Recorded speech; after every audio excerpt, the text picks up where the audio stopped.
Good morning बच्चों। मैं जितेंद्र कुमार शर्मा स्वागत करता हूं आपका आज की कक्षा में।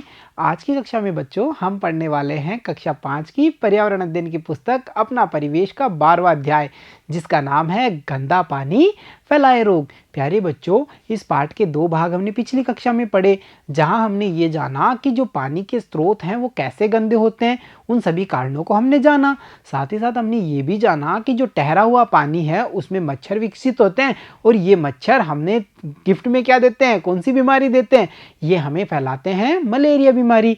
और हमने जो मलेरिया के प्रारंभिक लक्षण हैं, जैसे तेज ठंड लगना, बुखार आना, कभी कभार उल्टी होना और फिर अचानक खूब पसीना आकर के बुखार का टूट जाना या शरीर का तापमान कम हो जाना, इनके बारे में भी हमने काफ़ी समझ बनाई थी। तो प्यारे बच्चों, पाठ को आगे बढ़ाते हैं और जानकारियां प्राप्त करते हैं इसी मलेरिया बीमारी के बारे में। यानी बच्चों, हम क्या जानकारी प्राप्त करने वाले हैं कि जो मलेरिया है उसके उपचार क्या होंगे, उससे कैसे बचा जा सकता है। यानी हम बचाव के तरीके और उपचार के तरीकों को आज के इस भाग में जानकारी में प्राप्त करेंगे। तो चलो बच्चों, शुरू करते हैं आज का भाग। देखो बच्चों, छोटा डंक बड़ा खतरा। यानी बच्चों, ऐसा क्यों कहा गया है कि छोटा डंक बड़ा खतरा? क्योंकि मच्छर कितना सा होता है और उसका डंक भी कितना सा होता है, परंतु जब वो डंक हमें लग जाता है, यानी मच्छर हमें काट लेता है, तो कितना बड़ा खतरा हो जाता है, यानी मलेरिया जैसी बीमारी हमें हो जाती है। इसीलिए कहा गया है कि छोटा डंक बड़ा खतरा। और बच्चों, सबसे बड़ी बात, बचाव उपचार से बेहतर है। अगर हम किसी बीमारी से बचे रहते हैं वो ज़्यादा अच्छा है, ना कि बीमार होकर के उसका उपचार करवाना अच्छा है, क्योंकि बीमार होने पर कितनी तकलीफ होती है ना। इसीलिए कहा गया है कि बचाव उपचार से बेहतर है। तो ये बचाव के कौन कौन से तरीके होंगे जिनसे हम मलेरिया से बच सकते हैं, उनको भी जाने। तो देखो बच्चों, सबसे पहले हमें ध्यान देना है कि मच्छरदानी के भीतर ही सोएं। यानी हमें सोते समय मच्छरदानी का प्रयोग करना है। किन स्थानों पर जहां पर मच्छर हो वहां हमें सोते समय मच्छरदानी का प्रयोग करना है। और साथ ही साथ देखो, खिड़कियों एवं दरवाजों पर जाली लगवाना है, क्योंकि जाली होगी तो मच्छर आसानी से प्रवेश नहीं कर पाएंगे अंदर और हम सुरक्षित रहेंगे। और साथ ही साथ देखो, मच्छर निरोधक उत्पादों का भी उपयोग करें। मच्छर निरोधक उत्पाद देखे हैं ना आपने, कई तरह के मॉस्किटो जो रैकेट हैं, या फिर हम समझ पा रहे हैं कई तरह की कोइल्स होती हैं, है ना। ये सब का उपयोग हम कर सकते हैं इन मच्छरों से बचाव के लिए। और हमें ये भी ध्यान रखना है कि हल्के रंग के कपड़े पहने एवं हाथ पैरों को पूरा ढके। यानी बच्चों, हमें हल्के रंग के कपड़े पहन रहे हैं और अपने शरीर के हाथ पैर हैं, हमारे हाथ पैर हैं, उनको हमें ढक करके रखना है, क्योंकि अगर ढक करके नहीं रखेंगे तो मच्छर बड़ी आसानी से हमें काट सकते हैं। इसलिए कहा है कि हाथ पैरों को पूरा ढक करके रखना चाहिए। और बचाव के कौन कौन से तरीके हैं उनको भी हम जानते हैं। तो देखो बच्चों, हर सप्ताह कूलर, टंकी, फ्रिज और बैरल के पानी को खाली करें। यानी बच्चों, साप्ताहिक रूप से हमें चाहे कूलर हो, टंकी हो, फ्रिज हो, बैरल हो, इनका सफाई करना चाहिए। क्यों करनी चाहिए? क्योंकि हमने जाना था ना, ठहरे हुए पानी में गंदगी पनपती है और उसी गंदगी में ये मच्छर पनपते हैं। इसीलिए हमें हर सप्ताह इनकी सफाई करनी है। और साथ ही साथ ये भी ध्यान रखना है कि खाली डिब्बे, गमलों, टायर ट्यूब में पानी को इकट्ठा ना होने दें, क्योंकि इकट्ठा पानी होगा तो मच्छर अंडे देंगे, उनसे लार्वा होगा और लार्वा से फिर मच्छर, और मच्छर से हमें मिलेगी मलेरिया।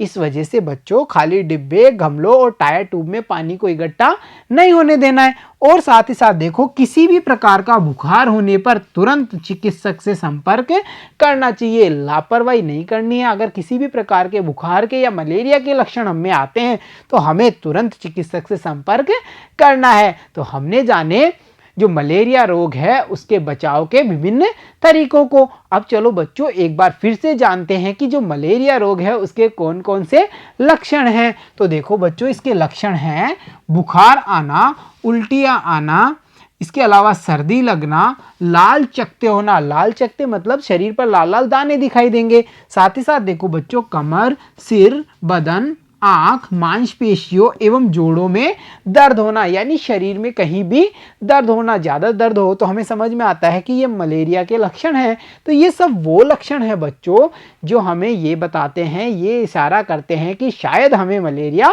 हो चुका है। और इसके अलावा सर्दी लगना तो है ही ना, सबसे ज़्यादा सर्दी लग करके बुखार आया तो समझना है कि मलेरिया हो चुका है। और बच्चों आगे देखिए, जो संदेश हमें दिया गया है वो है मलेरिया, डेंगू और चिकनगुनिया के खिलाफ लड़ाई में सहयोग दें। मलेरिया को हमने जाना, पर हम यहाँ अंदाज़ा लगा पा रहे हैं कि जो डेंगू है, चिकनगुनिया है, ये बीमारियाँ भी मच्छरों से फैलने वाली बीमारियाँ हैं। यानी हम समझ पा रहे हैं ना मच्छरों से कितनी सारी बीमारियाँ हमें मिलने वाली हैं। तो चलो बच्चों, अब पाठ को आगे बढ़ाते हैं कुछ आसान से अभ्यास प्रश्नों के साथ में। तो देखो बच्चों, सोचिए और बताइए में। बच्चों आपको याद होगा अध्याय के भाग 2 में हमने चर्चा की थी मोहित के बारे में, जो शाम को बगीचे में खेलता है और उसे मलेरिया हो चुका है। तो उसी पर आधारित हैं ये कुछ प्रश्न। तो देखो बच्चों, मोहित को मलेरिया रोग क्यों हुआ? आपको पता होगा मोहित शाम को बगीचे में खेलता था, तो उसको मलेरिया रोग कैसे हो गया? तो हमें पता है ना, हम क्या लिख सकते हैं कि मोहित रोज शाम को बगीचे में खेलता रहता है, वहाँ मच्छर बहुत हैं, तो मच्छरों के काटने से उसे मलेरिया रोग हुआ है। हम समझ पाए ना, उसे मलेरिया क्यों हो गया? क्योंकि वो बगीचे में खेलता है और उस बगीचे में हमें पता है कितने सारे मच्छर थे और उन मच्छरों ने पक्का उसे काटा है और इसी कारण से उसे मलेरिया रोग हो चुका है। तो चलो बच्चों, अब देखते हैं आज का अगला प्रश्न। मलेरिया रोग के लक्षण कौन कौन से हैं? और मुझे नहीं लगता ये प्रश्न हमारे लिए इतना कठिन होगा, क्योंकि हमने चर्चाएं की थी, इसके लक्षणों को जाना था। चाहे सर्दी लग करके बुखार आना, उल्टियाँ होना, शरीर पर लाल चकत्ते होना और फिर अचानक से शरीर का तापमान कम हो जाना, खूब पसीना आना, ये सब वो चीज़ें, वो लक्षण हैं जिनसे हम ये कह सकते हैं कि हमें कौन सा रोग हो चुका है? मलेरिया रोग हो चुका है। तो हमने चर्चा की मलेरिया रोग के विभिन्न लक्षणों के बारे में। तो चलो बच्चों, आगे पता करते हैं मलेरिया रोग कौन से मच्छर के काटने से होता है। बच्चों, मच्छरों की भी कई सारी प्रजातियां होती हैं, उन प्रजातियों में से किस प्रजाति या कौन से मच्छर के काटने से मलेरिया रोग होता है, ये है हमारा प्रश्न। तो देखो बच्चों, ये हमें पता होना चाहिए कि जो मादा एनाफ्लीज मच्छर है उसके काटने से मलेरिया होता है। तो जो मादा एनाफ्लीज काटेगी तो कौन सा रोग हो जाएगा? मलेरिया रोग हो जाएगा। तो चलो बच्चों, अब देखते हैं आज का अगला प्रश्न। मच्छरों पर नियंत्रण रखने के लिए कौन कौन से उपाय करने चाहिए? यानी बच्चों, हमें यहाँ पर बताना है कि मच्छर नियंत्रित रहें, मच्छरों की संख्या अधिक ना हो, मच्छर ना फैलें, मच्छरों से बचाव के तरीके, वो सभी तरीके हम यहाँ पे लिख सकते हैं। तो हम कैसे लिख सकते हैं? देखो, या क्या क्या लिख पाएंगे कि आसपास की नालियों, गड्ढों, टंकियों, गमलों आदि में पानी को इकट्ठा न होने दें, क्योंकि अगर रुका हुआ पानी इकट्ठा नहीं होगा तो मच्छर पनप नहीं पाएंगे, अंडे नहीं देंगे, लार्वा नहीं बनेगा, मच्छर नहीं होंगे। तो हम कह सकते हैं ना कि जो आसपास का रुका हुआ पानी है उसको रुकने नहीं देना, उसकी उचित व्यवस्था रखनी है कि हमें पानी को इकट्ठा ही नहीं होने देना है। इसके अलावा देखो, समय समय पर दवाइयों का छिड़काव भी कराते रहना चाहिए। कई प्रकार की रासायनिक दवाइयाँ होती हैं जिनके द्वारा इन मच्छरों का जो फैलाव है या इनकी जो क्षमता होती है उसको कम कर दिया जाता है, इनके अंडों को नष्ट कर सकते हैं। तो उन दवाओं का हम समय समय पर छिड़काव कराते रहना चाहिए। इसके अलावा देखो बच्चों, अपने आसपास सफाई का पूरा ध्यान रखना चाहिए और हर सप्ताह कूलर, टंकी, फ्रिज व बैरल के जो पानी है उसको खाली करते रहना चाहिए। और बच्चों, साथ ही साथ हमें ये भी ध्यान देनी है कि जो खाली डिब्बे हों या टायर ट्यूब हों, इनमें जो बरसात का पानी है उसे इकट्ठा नहीं होने देना है। तो अगर हम ये सब तरीके अपनाएंगे तो हम जो मच्छरों की संख्या है या मच्छरों का जो प्रकोप है उस पर नियंत्रण कर सकते हैं। तो चलो बच्चों, अब देखते हैं आज का अगला प्रश्न। और अगला प्रश्न है, खुला पानी कहाँ कहाँ एकत्र होता है? यानी बच्चों, खुला हुआ पानी कह सकते हैं कि जो बहता हुआ जल है वो कहाँ कहाँ आकर के आपने रुका हुआ देखा है। तो देखो बच्चों, हमने कहाँ कहाँ देखा है खुला पानी? गड्ढों में, नालों में, नालियों में, तालाब में, टंकियों में, गमलों में एकत्र होता है। तो ये वो स्थान है जहाँ पर खुला पानी एकत्र होता है। और इसके अलावा देखो बच्चों, क्या इस पानी पर मच्छर पनपते हैं? बिल्कुल पनपते हैं, क्योंकि मच्छर तो ठहरे हुए खुले पानी पर ही तो पनपते हैं। तो हम क्या लिख सकते हैं? हाँ, इस पानी पर मच्छर पनपते हैं। तो हमने कितनी सारी जानकारी प्राप्त कर ली। तो चलो बच्चों, अब देखते हैं आज का अगला प्रश्न। और हमारा अगला प्रश्न है किसी डॉक्टर, नर्स या अन्य स्वास्थ्य कर्मी से रोगों से बचाव वाले पोस्टर एकत्र करें। ये एक्टिविटी बच्चों आप सबको करनी है। आप क्या करेंगे, अपने आसपास चिकित्सालय या फिर हम कहें कि कोई भी दवा केंद्र हो, वहां जाकर के डॉक्टर, नर्स या अन्य स्वास्थ्य कर्मी से कोई रोगों का पोस्टर इकट्ठा करेंगे और उसे कक्षा में ला करके उस पर चर्चा करेंगे कि स्वस्थ रहने के लिए क्या करें और क्या नहीं करें। जैसे बच्चों, जब मैं चिकित्सालय गया तो मुझे मिला ये पोस्टर, जिसपे आप देख सकते हैं मलेरिया रोग के खिलाफ कितने सारे संदेश इस पे लिखे हुए हैं, उसके बचाव के तरीके हम देख पा रहे हैं, लक्षण देख पा रहे हैं। तो आप भी कोशिश करेंगे कि चिकित्सालय से आपको भी ऐसा ही एक पोस्टर मिले, और साथ ही साथ हमें क्या करना है, कक्षा में उस पर चर्चा करनी है कि इस पोस्टर में हम क्या क्या देख पा रहे हैं।